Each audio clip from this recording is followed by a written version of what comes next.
ሰላም ጤና ይስጥልን ውድ የቻናላችን ቤተሰቦች እንደምንሰነበታችሁ። ዛሬ ትልቅ ዓለም አቀፍ የጤና ችግር ስለሆነውና ብዙ ጊዜ ችላ ስለሚባል በሽታ እንነጋገራለን። ስለ ሄፓታይተስ ቫይረስ። ሄፓታይተስ ማለት የጉበት መቆጣት ወይም እብጠት ማለት ሲሆን አብዛኛውን ጊዜ ደግሞ በቫይረስ ይከሰታል። ጉበታችን በሰውነታችን ውስጥ ካሉት እጅግ አስፈላጊ አካላት አንዱ ነው። መርዝን ያስወግዳል፣ ምግብን ወደ ጉልበት ይለውጣል፣ እናም ኢንፌክሽንን ለመዋጋት ይረዳናል። ሄፓታይተስ ግን ይህን ወሳኝ አካል ያጠቃል። ታዲያ ሄፓታይተስ ምንድን ነው? ስንት አይነት ነው ያለው? እና ከሁሉም በላይ እንዴት ነው ራሳችንን መከላከል የምንችለው? እስከ መጨረሻው ከኛ ጋር ይቆዩና አስፈላጊ የሆኑትን መረጃዎች ያገኙ። 5 ዋና ዋና የሄፓታይተስ ቫይረሶች አሉ። ሄፓታይተስ ኤ፣ ቢ፣ ሲ፣ ዲ እና ኤ። እያንዳንዳቸው በተለያዩ መንገዶች ይተላለፋሉ። እናም በጉበት ላይ የሚፈጥሩት ተጽዕኖም ይለያያል። ሄፓታይተስ ኤ እና ሄፓታይተስ ኢ እነዚህ በዋናነት የሚተላለፉት በንጽህና ጉድለት ምክንያት በቫይረሱ የተበከለ ምግብ ወይም ውሃ መገብ ነው። በአብዛኛው አጣዳፊ ወይም አጭር ጊዜ ኢንፌክሽንን የሚፈጥሩ ሲሆን ብዙ ሰዎች ሙሉ በሙሉ ይድናሉ። ነገር ግን በተለይ ሄፓታይተስ ኢ ለነፍሰ ጡር እናቶች ወይም ለነፍሰ ጡር ሴቶች አደገኛ ሊሆን ይችላል። ሄፓታይተስ ቢ፣ ሄፓታይተስ ሲ እና ሄፓታይተስ ዲ እነዚህ ደግሞ በደም ወይም በሌሎች የሰውነት ፈሳሾች ንክኪ የሚተላለፉ ናቸው። ይህም ደህንነቱ ያልተጠበቀ ወሲባዊ ግንኙነት፣ መርፌ መጋራት ወይም ከእናት ወደ ልጅ በወሊድ ጊዜ ሊተላለፉ ይችላሉ። እነዚህ አይነቶች አጣዳፊ ሊሆኑ ቢችሉም ዋነኛው ስጋታቸው ስር የሰደደ ወይም ለረጅም ጊዜ የሚቆይ ኢንፌክሽን የመፍጠር ዕድላቸው ከፍተኛ መሆኑ ነው። ሄፓታይተስ ቢ እና ሲ በዓለም ዙሪያ ለጉበት ሲሮሲስ ወይም መጠባበቅና ለጉበት ካንሰር ዋነኛ መንስኤዎች ናቸው።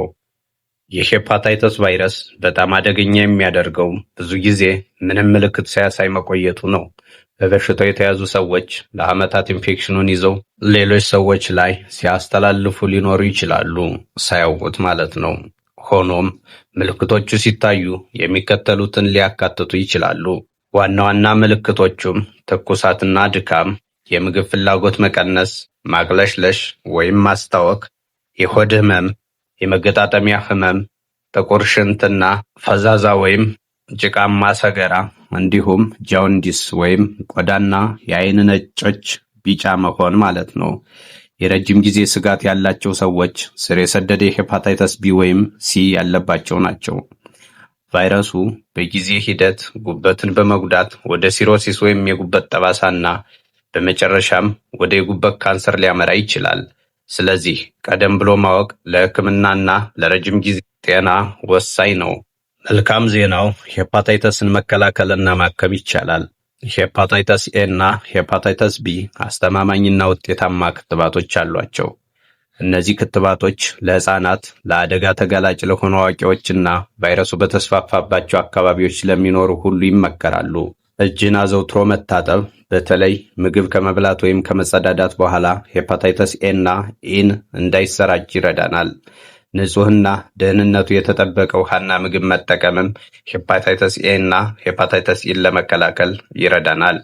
የተበከሉ መርፌዎችን ከመጋራትና ደህንነቱ ያልተጠበቀ ወሲባዊ ግንኙነትን ማስወገድ ሄፓታይተስ ቢ እና ሲን ለመከላከል ይረዳናል። ሄፓታይተስ ኤ እና ኢ በአብዛኛው ምልክቶቹን በማስታገስ ሰውነት በራሱ እስኪያገግም ድረስ ይታከማል። ለሄፓታይተስ ሲ አሁን ያሉት የጸረ ቫይረስ መድኃኒቶች እስከ 90% የሚደርስ የፈውስ ምጣኔ ያላቸው። ለሄፓታይተስ ቢ ደግሞ ቫይረሱን ለመቆጣጠርና የጉበት ጉዳትን ለመከላከል የሚረዱ ውጤታማ ሕክምናዎች አሉት። ሄፓታይተስ ቫይረስ እጅግ አሳሳቢ የጤና ጠንቅ ቢሆንም ቀደም ብሎ ምርመራና ሕክምና ከባድ መዘዞችን ይከላከላል። ሄፓታይተስ ቢ እና ሲ ባሉበት አለመኖሩን ለማወቅ በደም ምርመራ መመርመር ብቸኛው መንገድ ነው። በተለይ በአደጋ ተጋላጭ ከሆኑ ወይም አመጣጣችሁ የሄፓታይተስ ስርጭት በበዛባቸው አካባቢዎች ከሆነ ዶክተሮን ያነጋግሩ። እባክዎን ይህን ቪዲዮ በማጋራት ሌሎችም እንዲያውቁና እንዲጠበቁ ይርዷቸው። ጥያቄዎች ካሉት ከታች ባለው የአስተያየት መስጫ ቦታ ላይ ያስቀምጡልን። ጤናው ዋናው ሀብቶ ነውና ተጠንቀቁ። በሌላ ቪዲዮ እስከምንገናኝ መልካም ጊዜ። ሳማ ቲዩብ